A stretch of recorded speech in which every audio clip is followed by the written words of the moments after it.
You're listening to the Becoming More Me podcast with me, Theresa Lear Levine. You're already enough, but if you're anything like me, you thrive when you're stretching, creating, and aligning with the person you feel called to be, and creating greater calm, clarity, and confidence in your life, as well as room for pleasure and expansion. Through amazing stories, conversations, and offerings, this podcast is here to inspire and support you. Get ready to release the negative, reinforce the positive, and elevate our consciousness and vibe together as we tap into our limitless potential to transform and grow.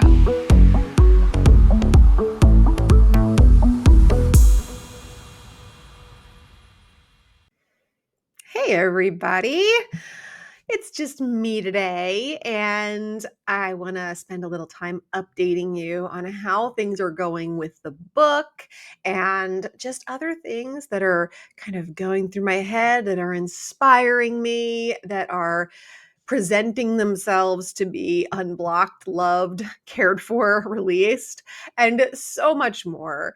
You know, in the season of book writing, a lot of stuff comes out shadow side. That's for sure.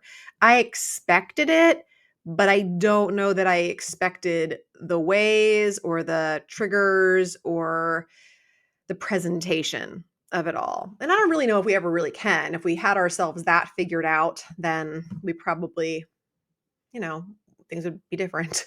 But the book writing is coming along. So right now I'm recording this. We're getting to be the end of June at the time I'm recording this. I know you won't hear this until July, but presently I have about 30 pages of my book written. And when I say written, here's for all of my ADHD listeners, just appreciate the writing process here. And I'm going to appreciate it too, because in a matter of just a couple of months, we are going to have a publishable book. And right now, what I actually have is, let's count them.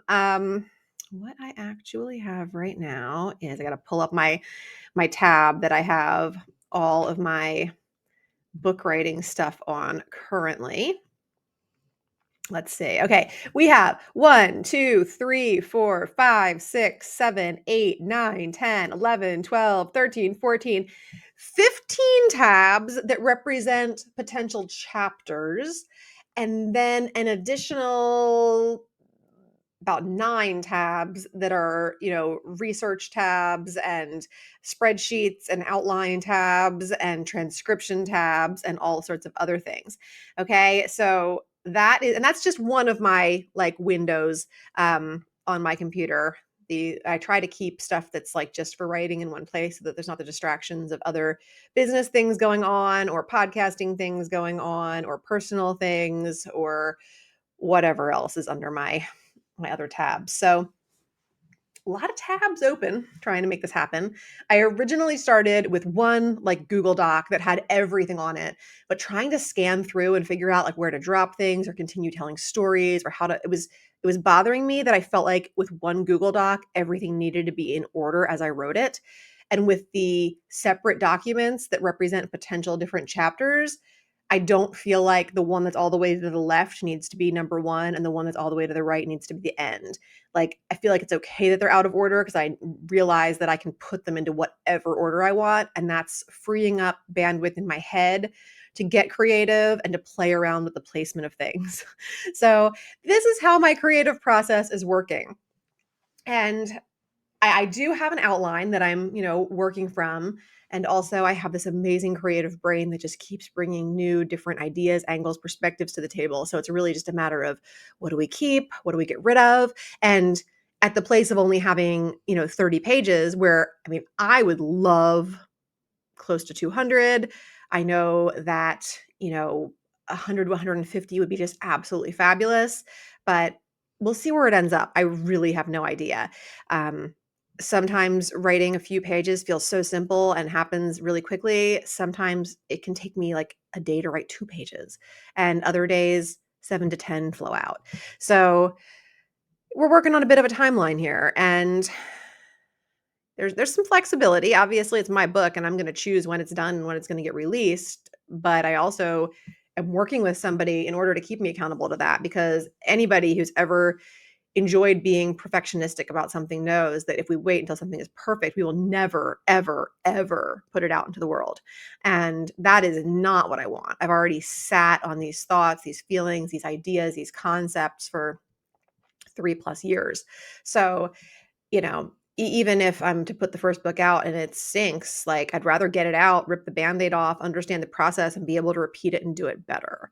And I'm really happy that I've gotten to that place of being okay with things being like that and realizing where, when I was starting out in this iteration of my business and in every iteration of anything I've ever done, honestly, there was always that feeling that it's got to be great from the start, or you can't miss an opportunity, or that kind of thing. And the more I learn, the more I grow, the more I realize the opportunities just keep coming. And even the opportunities that you mess up, you can go back and fix them a lot of the times. I remember getting really bent out of shape when I was starting to kind of, do my own sales and things and pitch my programs, and thinking that if for some reason someone said no, or I didn't present my intentions and my program and the possibilities in the best possible way, that there was no way that that person could ever possibly, be my client or say yes later or what have you. And that's absolutely not true. There's so many ways to rework those kind of things that you feel like went wrong, that really they were just a beginning. We don't always have to get things off on the right foot in order to have a beautiful journey begin from a little bit of a fumble or a stumble. And that's been a lesson that I've been really grateful to learn. So the writing continues amongst the summer mayhem. I really sometimes say to myself, like, what were you thinking, Theresa? Like trying to write the bulk of the book, like the writing part of this program that I'm using to support me in creating my book began in mid-June and goes through mid-July, essentially. So that's the bulk of the writing before we go into draft editing and stuff.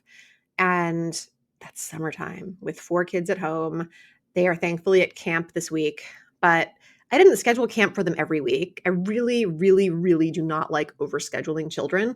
And I also really, really, really do not like children who are home and bored and want to be on screens all day. Doesn't mean they are on screens all day, but when they're home and they're bored, then that's usually what they're asking for. And that drives me bonkers knots.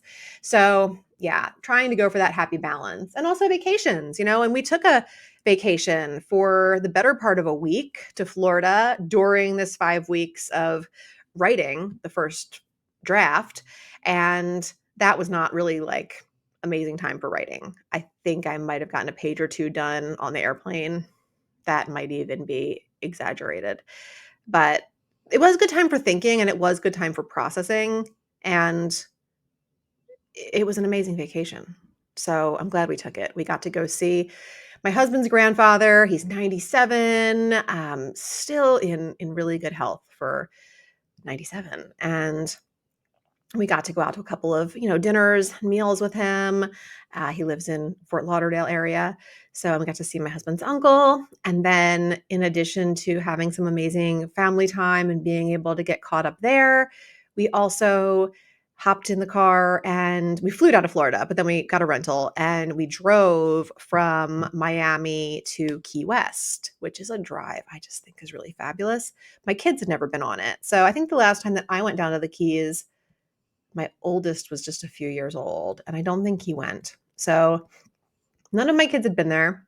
And, my oldest originally thought that he was going to not go on this trip and that he was going to do senior week. And we were totally cool with honoring that decision.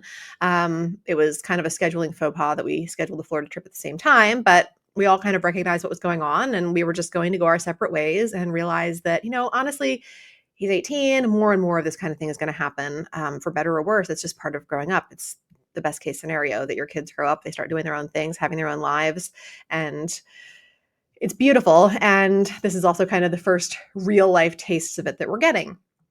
So he surprised us and wanted to go. He's spending a lot of time at the beaches in our area anyway this summer, and I think he realized that this was a special opportunity, not just to see his great-grandfather, but to see a whole bunch of islands and places and try a whole bunch of things that he otherwise would not have gotten to do, at least not for a while. So we enjoyed that. Key West is gorgeous. We took the kids on one of their ghost tours, which I always think are so much fun. And everybody actually seemed to like it. I was a little worried that it might be a little too much for the 6-year-old, but he did really well. And we ate a lot of key lime pie. If I never eat key lime pie again, or at least for a while, I will be okay. But we tried out several. If you need any key lime pie recommendations, I can definitely tell you my favorites. And what else did we do? We did some, swimming, went to some different beaches, ate a lot of really good food. And we took an airboat ride. I have never, ever been on an airboat, neither had anybody in my family. So that was a new experience. And we took an airboat out on the Everglades and actually got to see an alligator in its natural environment, which, we were out there for a while, a good half hour or so, and we had seen a lot of really cool birds and things like that. And it's just honestly really cool just to kind of hover, it seems, over the water and just effortlessly glide through the tall grasses and everything else. It's just such a neat feeling. And I thought that we were not going to actually get to see an alligator. It was a very hot day, even though we went pretty early in the morning. Alligators are nocturnal and it's hot. So I really wasn't sure. But then in like the last 10 or 15 minutes of our tour, one showed itself to us and we could not have been happier. And we just kind of casually followed it around for a little bit and got to see it do its thing. And that was really, really neat. So it was a fun trip. And I'm glad that we went. But like I'm saying, it was part of this chunk of time that this book is supposed to be flowing out of me. And it's also this reminder that when I decided I was going to do this, when I signed up with my book coach, I said I wanted to do it through the lens of pleasure and enjoyment, that I was not going to ever find myself sitting down forcing myself to do this book or trying to rip pages out of my head or force anything. This is really important to me to be done through pleasure and creativity and allowing and just asking for the support of the universe, my brain, my subconscious, my spirit, every part of me to just bring through what is going to really convey my message clearly. And that can be a hard thing to accept from the busy brained ADHD, high functioning anxiety, recovering perfectionist perspective. So there's every part of me is constantly saying like that I'm leaving something out or wondering how I'm going to weave it all together, the stories with the facts and the science and the testimonials and the stories that aren't mine, the stories that are mine, all of it's got to come together and just trusting the process. And so far so good, but I did find myself the other day thinking like, oh, wow, in just a few weeks, people are going to read this. And by people, the first people that are probably going to read it are going to be really close to me. I would imagine my husband or who knows, obviously my book coach, other people that are, completing books with me. But it feels really strange to think about family and loved ones reading it. And yeah, that's like a visibility block that's still there that needs a little bit of love and attention. And yeah. And then of course it feels crazy to think like that I'm going to hold this thing in my hands, that it's going to have a cover that I don't even picture what it is right now. And that it's going to be, available on places like Amazon in just a few short months. And then everybody will be able to read it. And I just feel myself kind of like turtling, kind of like trying to retract into my shell or change my mind or something. Not that I will, but I can feel that part of me that is like, I don't know, Theresa. Like, this is probably isn't a good idea. I don't know if you're ready for this yet. You might not have like honed your storytelling abilities enough.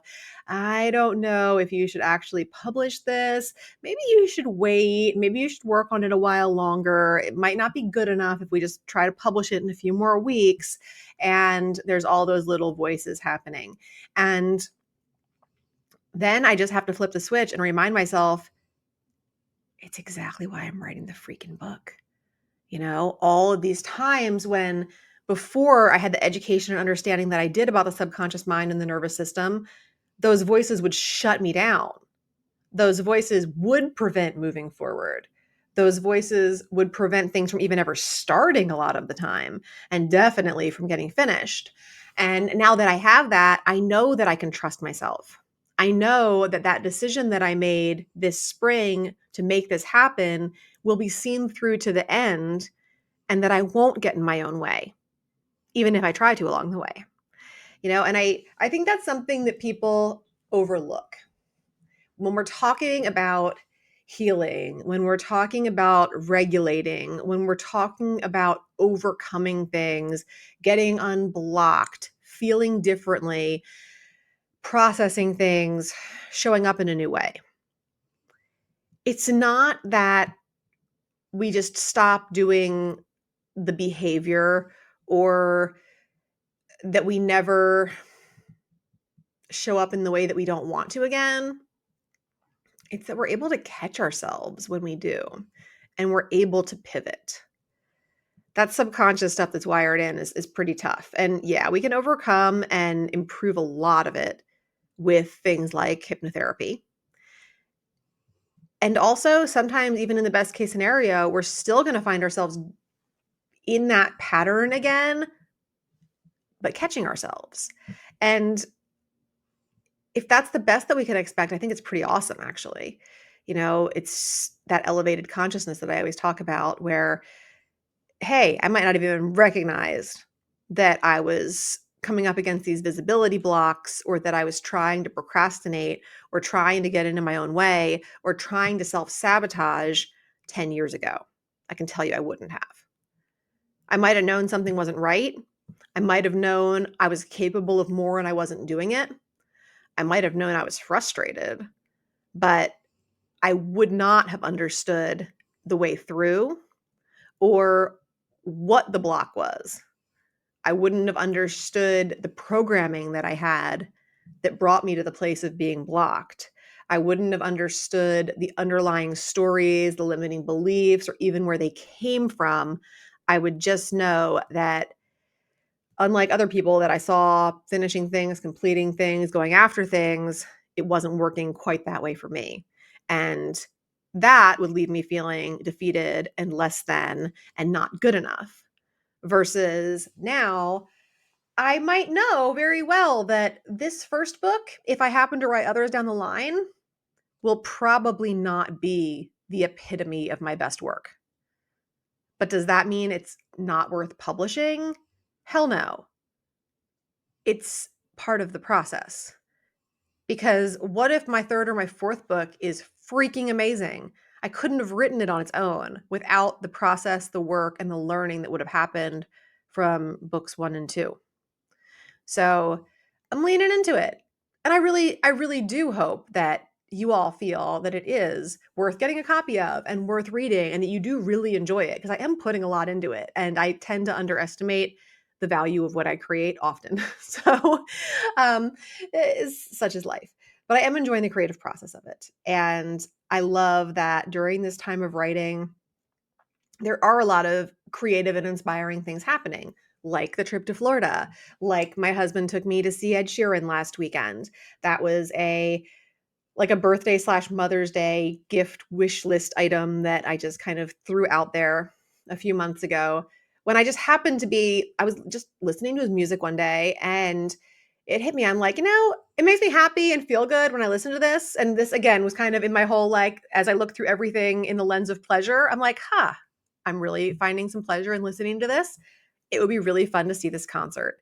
And I just happened to Google his tour and realized that he was going to be right near where we live less than a month after my birthday. And I was like, hey, that'll make a fun birthday gift. My husband ended up getting me tickets for Mother's Day, and which is before my birthday. But nonetheless, like such an amazing surprise. And I am somebody who values anticipation a good bit. I'm enjoying the anticipation of writing and publishing this book.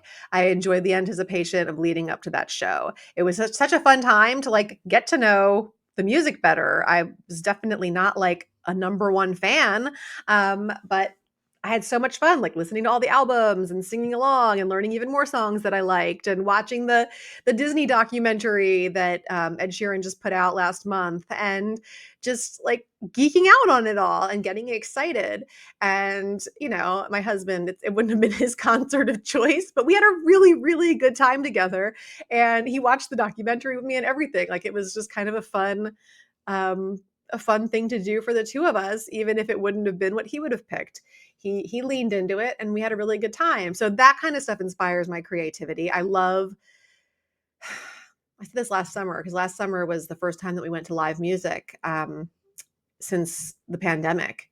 Other than like maybe seeing a band here or there in like a small bar or like little like person playing live music somewhere.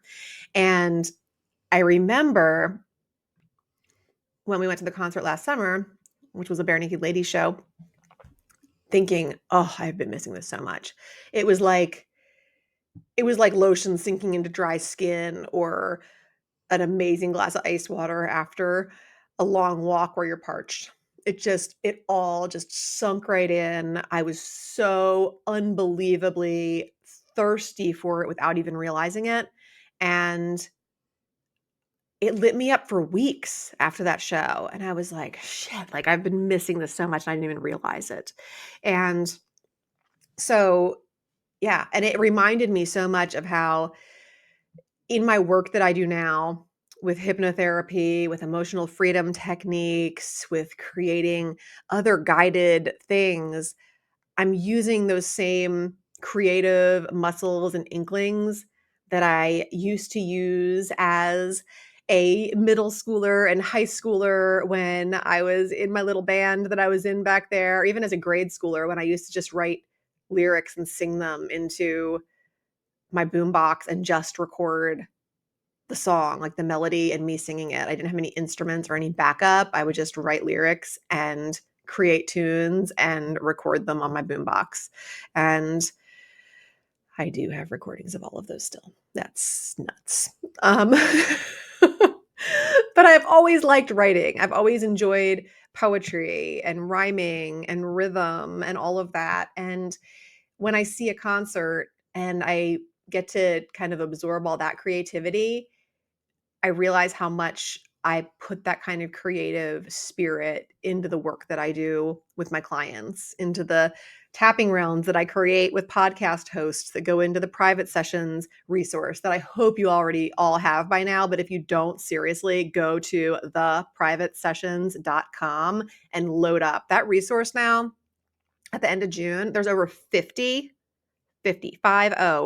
tapping rounds in there that I have done with podcast hosts over the last year and a half. And it is an insane value, especially because in every one of those rounds, I give ways that you can personalize it to you. All sorts of tips that like you're only going to get from a master practitioner to be able to really tweak things and up your game with nervous system regulation and tapping. So yeah, it inspires that creativity. So we had, Florida, we had Ed Sheeran. We're actually going to see the Bare Naked Ladies tour again this summer because we had so much fun last summer. And that's in the beginning of July. So that's something else that, I'm really looking forward to. And I know will keep me inspired. And I've made sure that those kind of things are just part of the time that I'm writing this book, because again, they affect my energy and my spirit throughout this time that I'm trying to produce something that I hope will be enjoyed and read and have an impact for a long time to come. So I'm really doing my best to create the right environment and spirit and vibe to make it that way. And then we'll be going to Cape Cod during the time that I'm editing it. So I love that we've, rented a house up there where I have like my own office space that's like a view right out over the lake, and I can write and it can be like my own little Walden. And I will edit my book and enjoy the early mornings and then spend so much amazing time with my family. Excited that my mom and my stepdad are coming along for that one too. So yeah, lots of fun ways that I'm trying to make this a experience that will be remembered fondly instead of like, oh God, remember that summer when I wrote the book? Whew, not doing that again. Like, I do have a lot of support right now. My husband's doing a lot to make sure that I have the time and space to make this work. Like with the kids in camp, he's making sure that he's doing some of the carpooling so that the time that they're there, I can kind of extend. And he's making sure that my weekend mornings when I want to be writing, when I'm most productive, are protected, doing lots of grocery trips, doing lots of cooking, helping out even more than ever with cleaning and laundry and just all the stuff that makes it so much easier for me to just relax into what I need to do. And God, I so appreciate that from him. He's amazing at supporting me and giving me what I need whenever I need it. And yeah, so that's what's going on with the book. I don't have the exact release date yet. I really want to get this draft done and know that I'm in the editing stage. And then I'm going to switch gears into all of the hype and the marketing leading up to things. But if you're listening to this episode and you have anything that you want to contribute or you want me to make sure I contribute into the book, I am still writing it at time of this release. And I've been loving the different suggestions and ideas that you guys have been emailing to me or DMing me on social. And ultimately, you're the ones that are getting this book, reading this book, benefiting from this book. So if there's something that you're like, man, it would mean the world to me if you covered this topic or told me more about fill in the blank, then I totally want to deliver that. And while I'm still writing, I totally can. So feel free to hit me up if you're inspired to understand something better and I could help you with that. And yeah, just looking forward to figuring out what the next phase is and knowing that I'm in a place where I actually can set a launch date and really begin counting down to that is going to just thrill me beyond belief, because that will mean that I've actually written all the pages that I'm going to write and that I'm just in a place of refining and creating amazing resources. There's going to be so many really cool things that you'll get access to along with the book, different videos and audio tracks and resources that are going to come with this book. And I'm looking forward to creating those for you after I get the draft finished.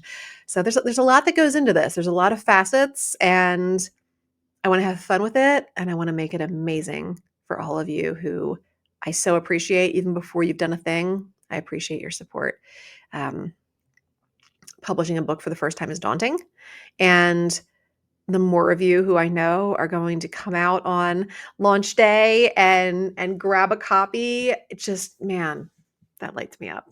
It would be definitely a dream come true for me to be able to make it on a bestseller list when we launch. So I will be recruiting my launch team. Those of you who know that, hey, when this book comes out, you can count me down for a copy. If that's you, shoot me an email. I will make sure that you are on my thread. I'm going to be creating probably like a WhatsApp thread or something like that where I can keep up with everybody, let you know when it launches, and we can make this thing do amazing stuff when it gets published and it's available for sale. And in advance, I just thank and appreciate any one of you who's willing to help me out with that and support me in making that small part of this big dream come true.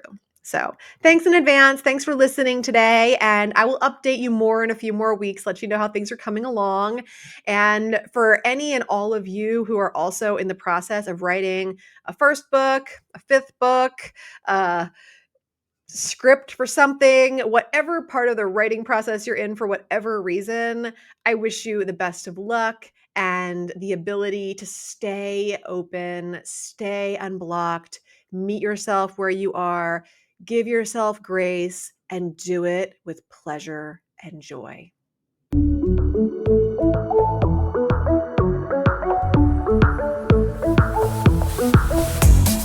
Thanks for spending some of your precious time with me today. If you loved this episode, please leave a review or simply share it with someone else who would get great benefit from it too. If you share on social media, please tag me so I can personally connect and thank you. Until next time, keep taking bold and brave steps towards becoming more of who you want to be in this world. You are capable, you are worthy, and you are enough. And if your inner critic is still trying to argue with those facts, hit me up. We've got work to do.